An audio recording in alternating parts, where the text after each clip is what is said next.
โอ้ยโอ้ย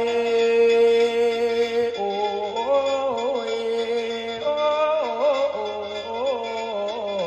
ย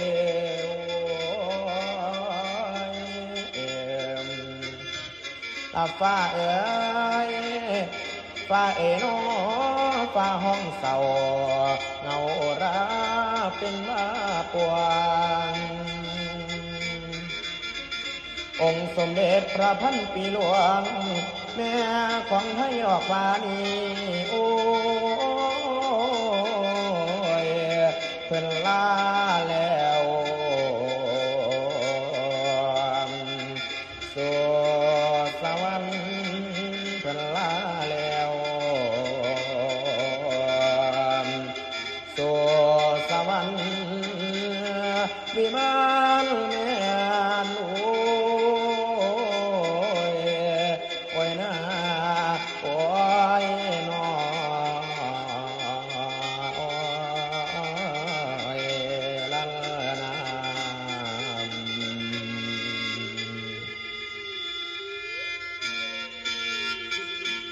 แล้ว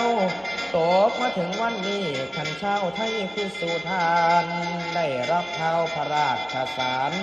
ราชวังประกาศแล้วน้ำตาย้อยดอกยาวไหลเกิดอะไรนอลงแล้วโศกากีได้เงาง่วงพวงเช้าไทยดอกบานไก่ที่มามุนทลายย้อนได้รับข่าวร้ายทั้งฝ่ายราชการเป็นเวลากลางคืนตามเขียนนอลงไหลน้ำตาไหลลงแก้มแนมดูแล้วบ่เชิญมีแต่ยืนส่องจำมือถือนั้นดอกสันคอนตามแถลงก้าวย้อนตั้งแต่วันที่7 ลงเดือนกันยายนปี62ละเด้อท่านเกิดประชวรแต่เข้าคุณมีอาการดอกต่างๆทางคณะแพทย์โรงพยาบาลจุฬาลงกรณ์ดอกบานนี้ถวายท่านการรักษาเกิดภาวะคุณละนาจิตเชื่อในกระแสพะโลหิตทั้งคณะแพทย์ก็เลยคิดจะรักษาน้องอีกครั้งบ่มีหวังแล้วข้าวนี้ประชวนลงดอกขาดแแม่บ่ไหวแท้บ่ละกายนั้นจะสุดลงจนละมาถึงวันนี้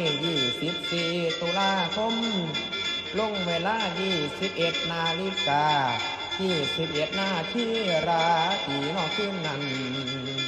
เกิดกระสันโศกาเศร้า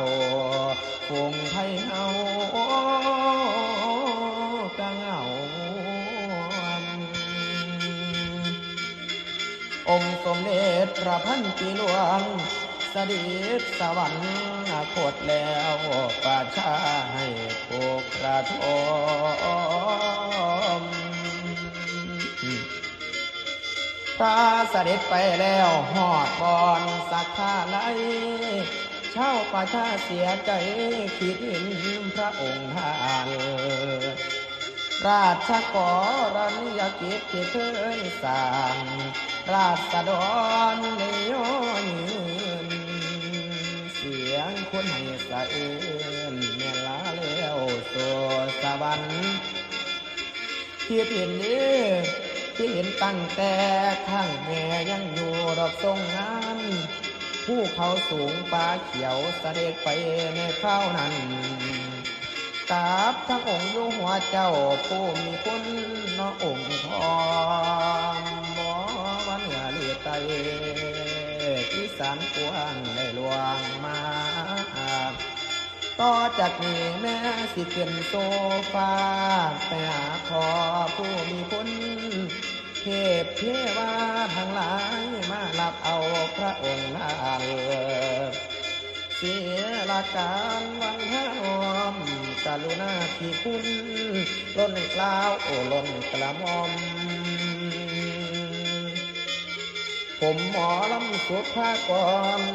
ขอถวายความอาลัยดอกลานีโอ้ยพระแม่ฟ้าสู่สวรรค์พระแม่ฟ้าสู่สวรรค์แสนรำพันโอ้ยโอ้ยนอโอ้ย